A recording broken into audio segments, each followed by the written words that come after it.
Hi, welcome to Surviving Motherhood. So have you ever felt like God was asking you to do something that was just way beyond you? I have a feeling that's how Moses was feeling.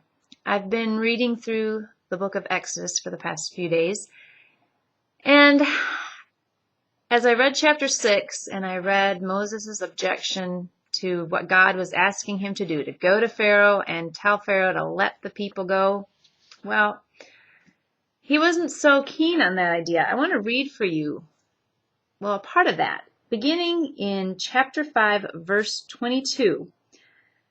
Moses returned to the Lord and said, "O Lord, why have you brought trouble upon this people? Is this why you sent me? Ever since I went to Pharaoh to speak in your name, he has brought trouble upon this people, and you have not rescued your people at all." Then the Lord said to Moses, "Now you will see what I will do to Pharaoh. Because of my mighty hand, he will let them go. Because of my mighty hand, he will drive them out of his country." God also said to Moses, "I am the Lord. I appeared to Abraham, to Isaac, and to Jacob as God Almighty. But by my name, the Lord, I did not make myself known to them. I also established my covenant with them and gave to them the land of Canaan, where they lived as aliens. Moreover, I have heard the groaning of the Israelites, whom the Egyptians are enslaving, and I have remembered my covenant. Therefore say to the Israelites, I am the Lord, and I will bring you out from under the yoke of the Egyptians. I will free you from being slaves to them, and I will redeem you with an outstretched arm and with mighty acts of judgment. I will take you as my own people, and I will be your God. Then you will know that I am the Lord your God, who brought you out from under the yoke of the Egyptians. And I will bring you to the land I swore with uplifted hand to give to Abraham, to Isaac, and to Jacob. I will give it to you as a possession.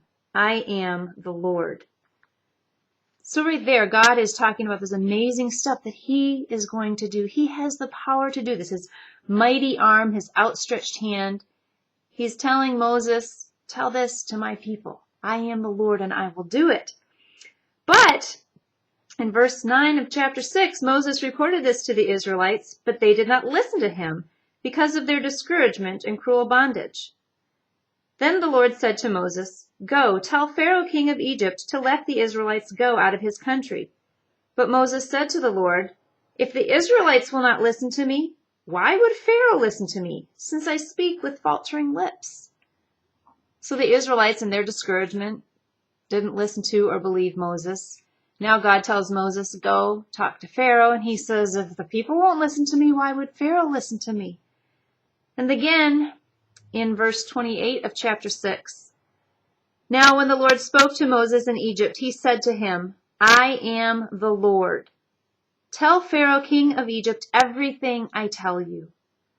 But Moses said to the Lord, "Since I speak with faltering lips, why would Pharaoh listen to me?"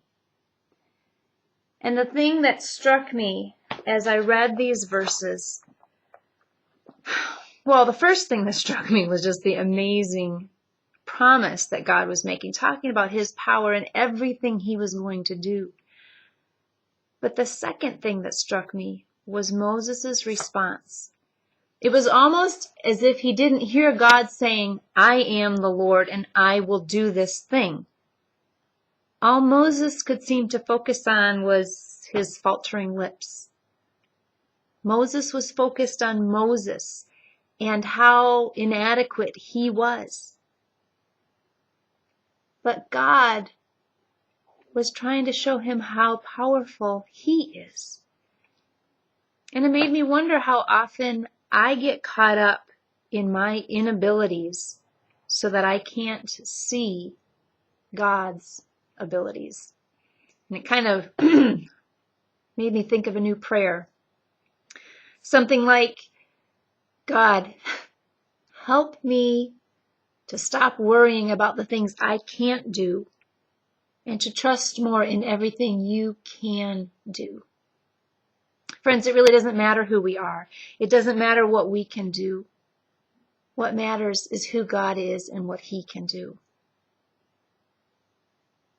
Without Him, we can't do anything anyway. But with Him, nothing is impossible. So I just want to leave you with that thought today. Are you focused on what you can't do rather than on who God is and what He can do? Nothing is impossible with Him, my friend. Hold on to that truth and have a wonderful, Jesus-full day.